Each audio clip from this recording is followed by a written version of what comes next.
Game lebih bahaya daripada rokok. Kok bisa? Kenapa?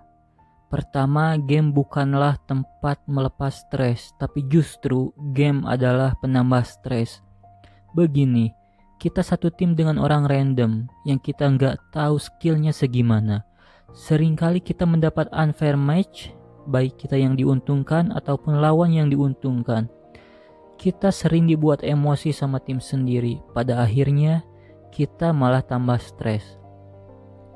Game adalah pembunuh waktu yang nyata. Menurut analisa saya, win rate kita sebenarnya sudah diatur. Yang main solo win rate-nya nggak akan lebih dari 60%. Yang main duo win rate-nya nggak akan lebih dari 70%.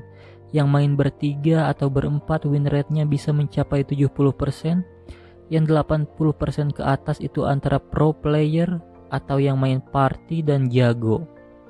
Menang 5 kalah 4, menang 4 kalah 5, menang 3 kalah 4, menang 5 kalah 4. Kita sengaja dibuat penasaran sama kemenangan, yang akhirnya gak melakukan hal bermanfaat. Hal bermanfaat apa maksudnya? Karena game kita jadi lupa tujuan hidup. Kalau masih kecil sih wajar, harusnya kita bisa membatasi waktu untuk main game. Harusnya kita mengutamakan kehidupan nyata. Kita harus sadar diri dengan skill kita. Kita harus menerima fakta jika yang jadi pro player itu jumlahnya kurang dari 5%. Katakanlah satu game 15 menit, 4 game itu sudah 1 jam. Dan gak mungkin kita cuma main satu game. Belum match yang kadang bisa 30 menit.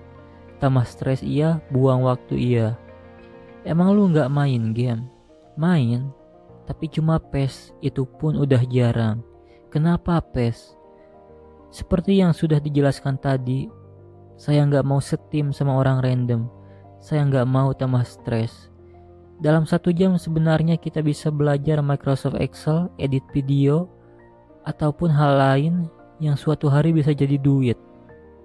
Lalu apakah rokok lebih baik dari game?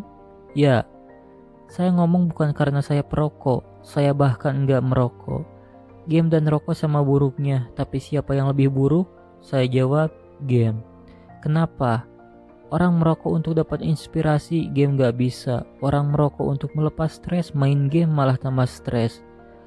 Orang kerja sambil merokok, hasilnya lebih keren. Game juga gak bisa. Rokok membuat perokok diam, tenang, menikmati. Game malah bikin orang jadi toksik, ringan jempol, saling mencaci, menghina, bahkan bawa-bawa orang tua. Dan mirisnya, itu dilakukan oleh idola para bocil. Sangat ringan mereka saling menggunjing.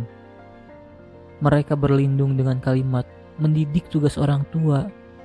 Para bocil selalu berlebihan membela idola mereka. Bahkan jika dalam satu match tim favoritnya kalah, akun Instagram lawannya bisa hilang. Dan mereka bangga dengan itu. Betapa toksik komunitas game yang sedang ramai itu. Game dan rokok sama-sama lebih banyak buruknya dibanding manfaatnya. Tapi soal siapa yang lebih buruk, tentu saja game jawabannya.